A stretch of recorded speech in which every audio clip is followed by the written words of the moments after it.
राधा कुंड सेवा के दौरान श्री रूप गोस्वामी जी ने कई ग्रंथों की रचना की। एक दिन उन्होंने अपने एक ग्रंथ में राधा रानी के बालों की चोटी की महिमा के बारे में लिखा।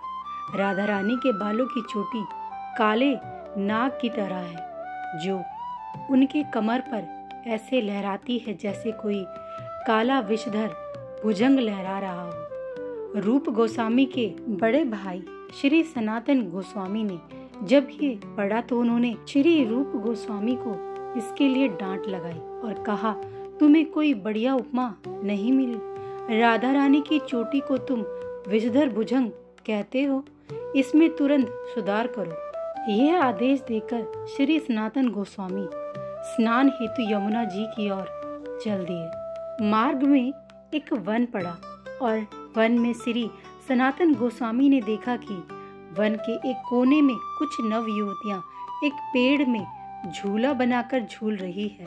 एक नव युवती झूले में बैठी थी एवं बाकी युवतियां उसे घेरे हुई थी और उसे झूला झुला रही थी। श्री सनातन गोस्वामी ने देखा कि जो नव युवती झूला झूल रही है उसकी पीठ पर एक काला नाग चढ़ रहा है, तो किसी भी समय उस नव युवती को डस सकता है। श्री सनातन गोस्वामी दौड़ते हुए उन नव युवतियों की ओर भागे और जोर से चिल्लाए, ओ लाली, जरा देखो तो तुम्हारी पीठ पर एक बड़ा ही भयंकर काला नाग चढ़ा जा रहा है, सावधान रहो। लेकिन युवतियों ने उनकी आवाज नहीं सुनी और झूलने में व्यस्त रही। दौड़ते हुए श्री सनातन गोस्वामी उन नव युवतियों के निकट पहुंचे और फिर से उन्हें सावधान किया।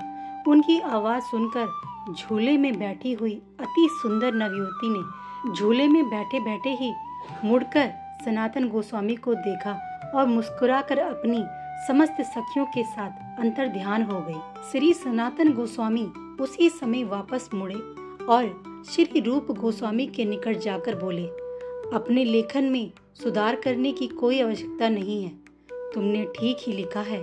श्री राधा रानी की चोटी सचमुच काले नाग जैसी ही है। जय श्री राधा।